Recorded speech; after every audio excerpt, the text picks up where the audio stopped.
Pocas cosas identificamos tan mexicanas como nuestro Día de Muertos, con nuestra mexicanísima ofrenda para nuestros difuntos, con nuestra comida, nuestras calaveras, nuestro tequila y nuestro cempasúchil. ¿Nuestro cempasúchil, dije?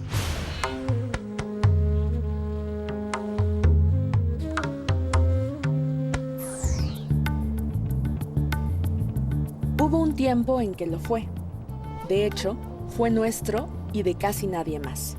De las 55 especies conocidas hasta ahora, 32 se encontraban en México. Éramos dueños y señores de la flor de los 20 pétalos, del náhuatl Sempoali, que significa 20, y Xochitl, que significa flor. Y desde la época prehispánica se le atribuían propiedades mágicas, religiosas y medicinales. Hoy, sin embargo, el amo y señor del cempasúchil es otro. China tiene el 75% de la producción mundial, seguido por India, que produce el 20%, y Perú, con el 5%. México no está, no aparece en ninguna estadística. Desde el año 2000, nuestro país dejó de producir cempasúchil a nivel industrial, dejando únicamente una producción para la celebración del Día de los Muertos. Una de las cuestiones importantes es saber en qué momento y por qué motivos dejamos de ser los dueños del cempasúchil. Pero quizás debamos empezar por responder una pregunta aún más interesante. ¿Para qué producir cempasúchil de manera industrial?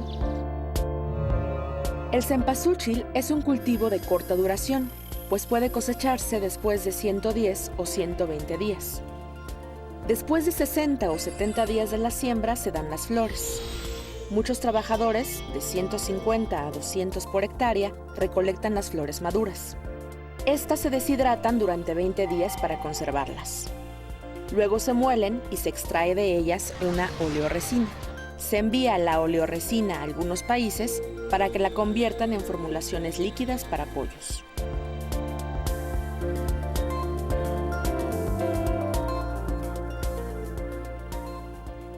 Desde la época prehispánica, muchos grupos indígenas identificaron en esta flor efectos curativos y nutricionales, y no se equivocaron.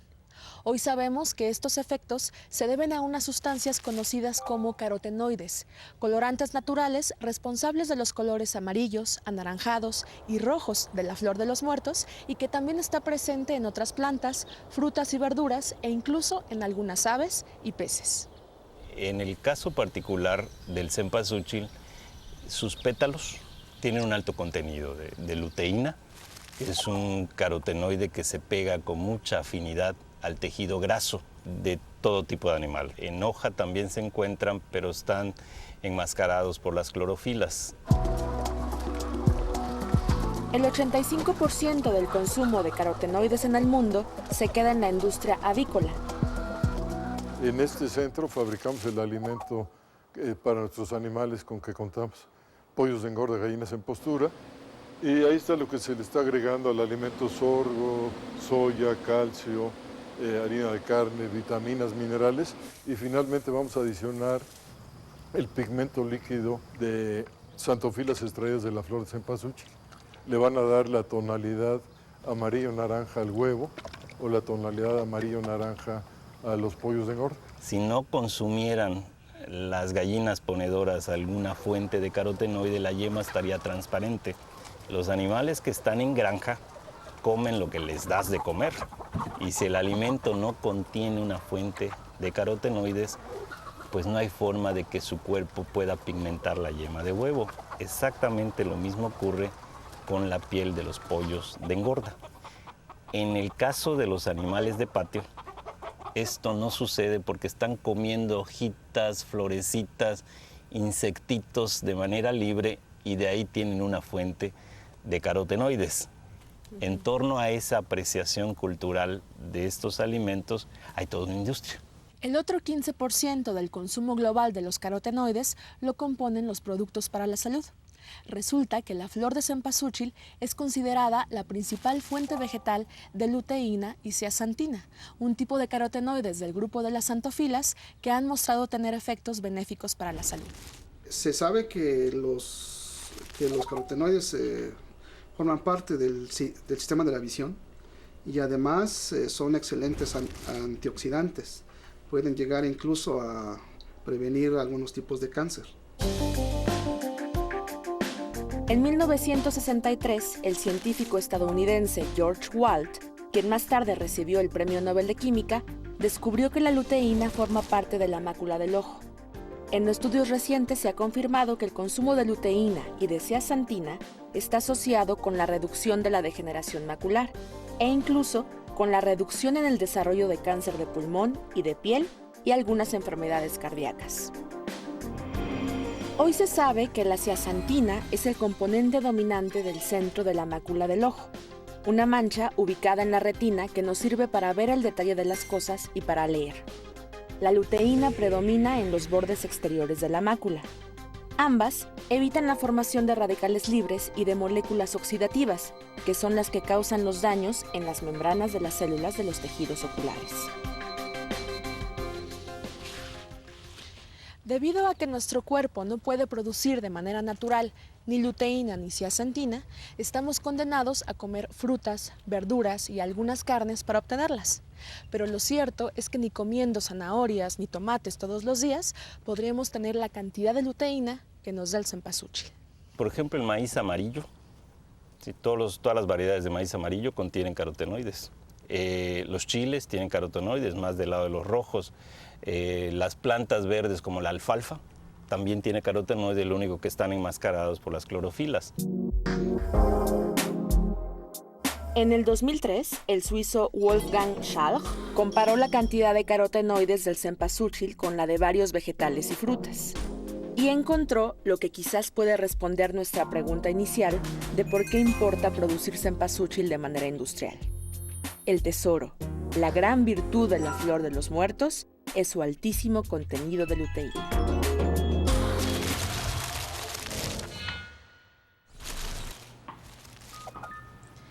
De acuerdo con un reporte de un grupo de analistas estadounidenses, el mercado mundial de los carotenoides llegó a los $1.000 millones en 2010. Para el 2018, los analistas reportan que este mercado alcanzará los $1.400 millones con un crecimiento anual del 2.3% en promedio. Dado que México terminó con su cosecha de cempasúchil para uso industrial, también quedó fuera de esta cosecha de dinero.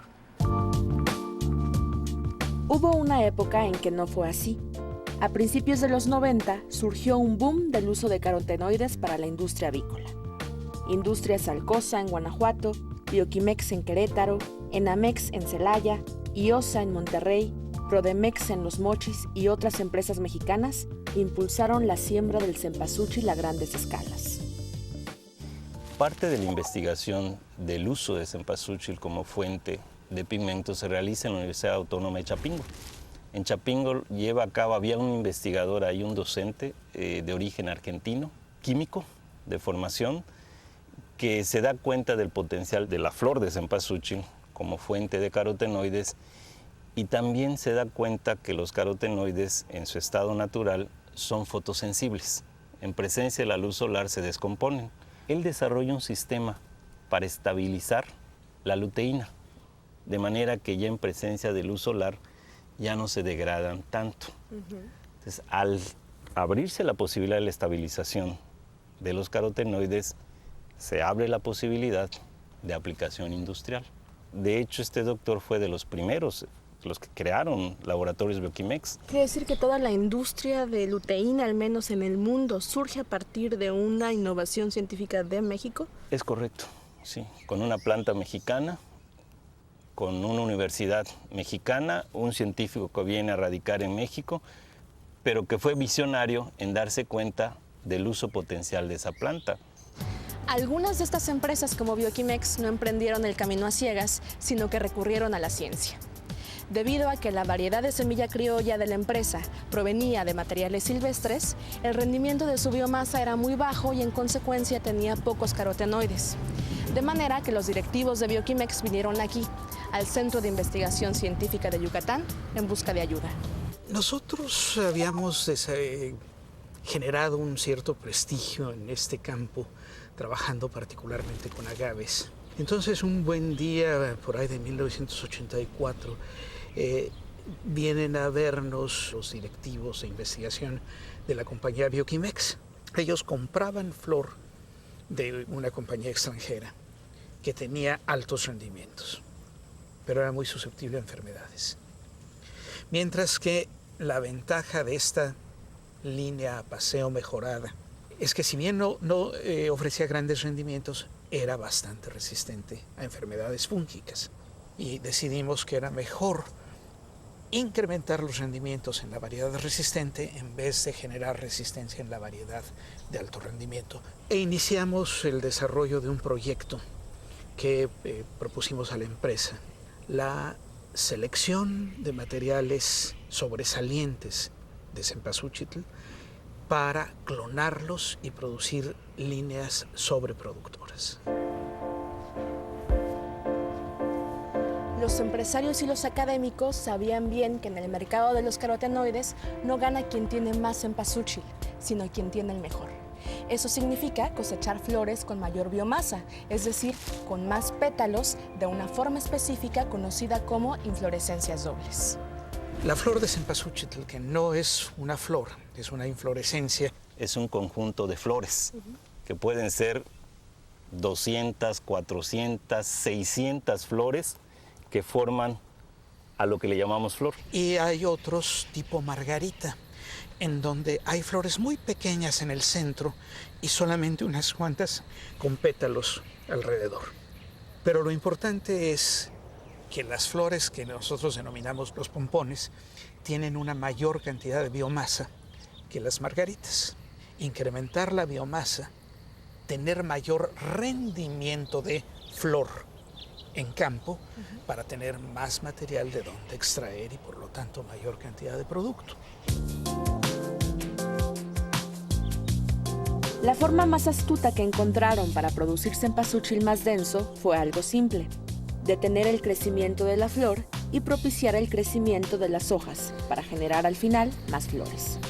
Iniciaron con un método de clonación de flores in vitro. De cada flor retiraban la yema apical, es decir, una parte ubicada en el extremo superior del tallo que se encarga del crecimiento continuo de la flor. De esa forma favorecían el crecimiento de las yemas laterales, lo que propicia el crecimiento de más hojas y en consecuencia de más flores. Pero surge un aspecto que no se había considerado en un inicio, era cómo transferir las ventajas productivas de una planta clonada de cempasúchil a la producción comercial de semilla. De ahí nos dimos a la tarea de empezar a estudiar el cempasúchil desde el punto de vista genético. Y lo que más tiempo nos llevó fue inducir la autofecundación de esas flores grandes, pesadas de cempasúchil. ¿Por qué es importante la autofecundación en plantas? Porque es una forma de ir purificando genéticamente un material. Obtuvimos lotes de semillas pequeñitos, 10 semillitas, 5 semillitas, 15 semillitas, que eran valiosísimas.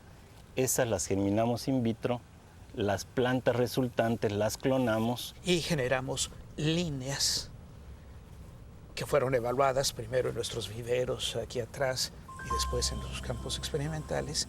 Las cruzamos de manera controlada y vimos qué sucedió con sus descendencias, con sus hijas. Y una vez más, generar semillas, seleccionar, generar semillas, seleccionar.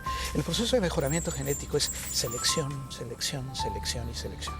La respuesta fue que sí, que el modelo era correcto, que la autofecundación que habíamos realizado con mucho esfuerzo nos permitió obtener materiales puros para el carácter flor doble. Tardamos más de 10 años en generar una cantidad de líneas que daban muy buenos resultados en el campo. A pesar de todo, los resultados fueron espectaculares. Un campo repleto de cempasúchil con inflorescencias dobles de gran tamaño que produjeron 3 veces más la biomasa de las plantas de la variedad criolla. El costo de producción de oleoresina de cempasúchil para laboratorios Bioquimex empezó a disminuir, porque cuando ellos compraban una tonelada de flor al productor, esa tonelada traía mayor cantidad de pigmentos.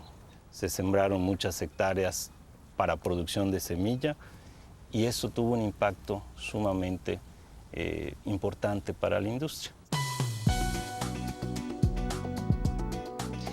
Transcurrieron más de 10 años de experimentos in vitro e in vivo para lograr una producción de cempasúchil de calidad y con potencial industrial. Sin embargo, la historia no tuvo un final feliz. Bioquimex fue comprada por una empresa en India y Roberto y sus colegas fueron instruidos a entregar su banco de clonas. Ellos establecen una relación con una empresa hindú, A.V. Thomas, y en esta colaboración nos instruyen a que compartamos los materiales con la empresa hindú. Porque el costo de la mano de obra en esa época pues era mucho más bajo en esa región de la India, ¿no? Entonces les enseñan el cultivo, se le da la semilla mejorada, se les define y se monta una planta deshidratadora y la harina que se producía se traía por barco a México para hacer la extracción de la harina, la luteína. Este esquema funcionó algunos años y ya posteriormente fue insostenible. Empiezan a tener más competidores, tanto en México como en el extranjero. En India empiezan a aparecer otros productores, en Chile, en Perú, en China. Sea cual sea el caso, ellos decidieron que ya no querían ese mercado y la empresa cerró. Esto fue muy, muy triste para nosotros, pues realmente lo que nosotros queríamos era contribuir a la productividad en México. La historia de cómo perdimos el cempasúchil se reduce a una idea simple e irónica.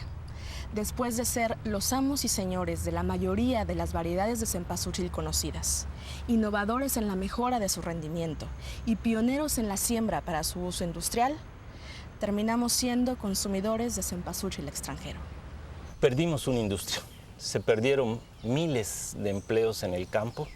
O sea, una agroindustria depende mucho de la producción de los agricultores para generar materia prima que luego la industria procese y le dé un valor agregado.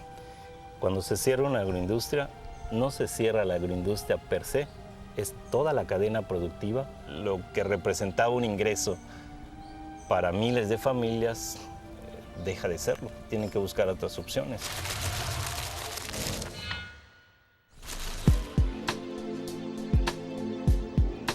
Después del año 2000, cuando se confirmaron los beneficios de la luteína para frenar la degradación macular y la formación de cataratas, surgió un mercado de extracción y producción de esta sustancia a partir del cempasúchil en varias partes del mundo, China en especial.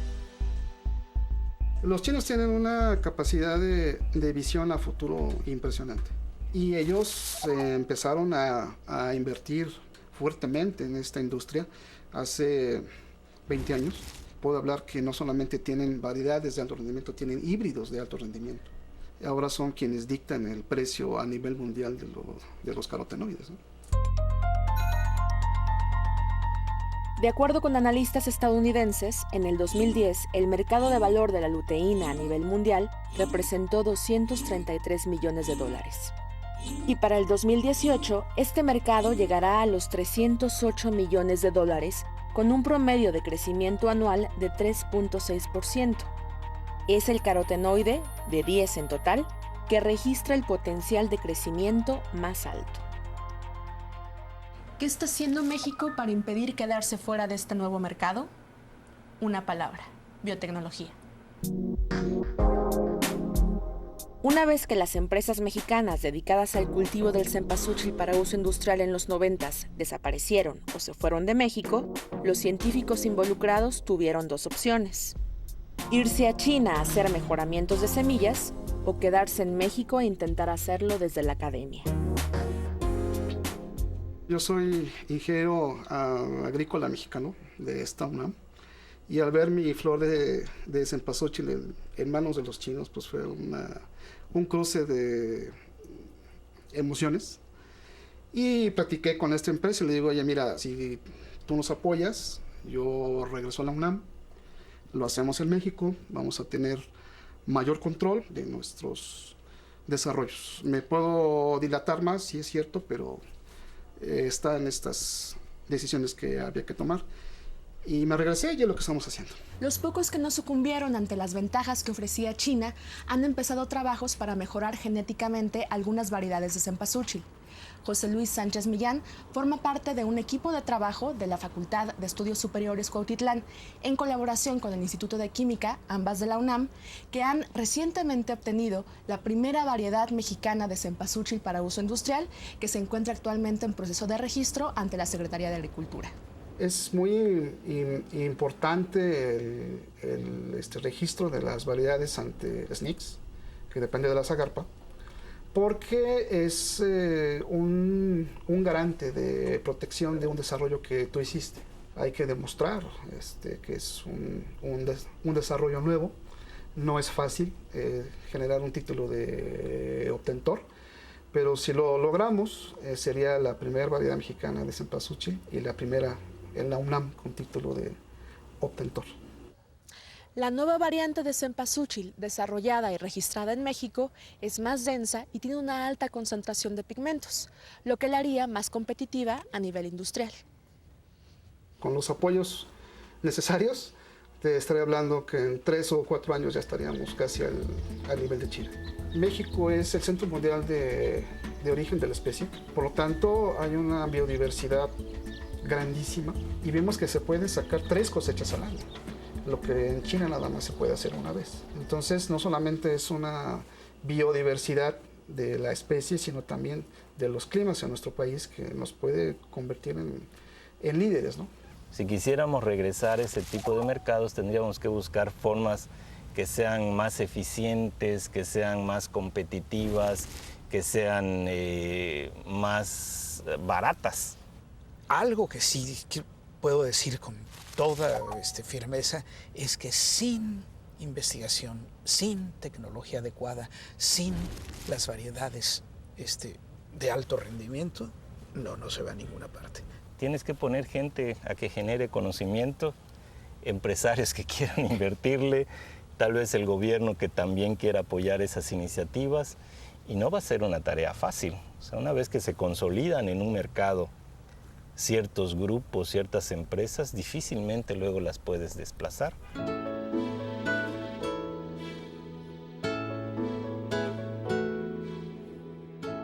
Después de la crisis de la industria mexicana en el cultivo del cempasúchil, no parece haber mejor nombre para ella que la flor de los muertos. Sin embargo, en un rebelde esfuerzo científico, muchos de esos muertos han decidido volver al campo. Les faltan los aliados que un día tuvieron, la industria y el gobierno, pero tienen de su lado el desarrollo biotecnológico y unas ansias locas de devolverle a México lo suyo, lo nuestro cempasúchil.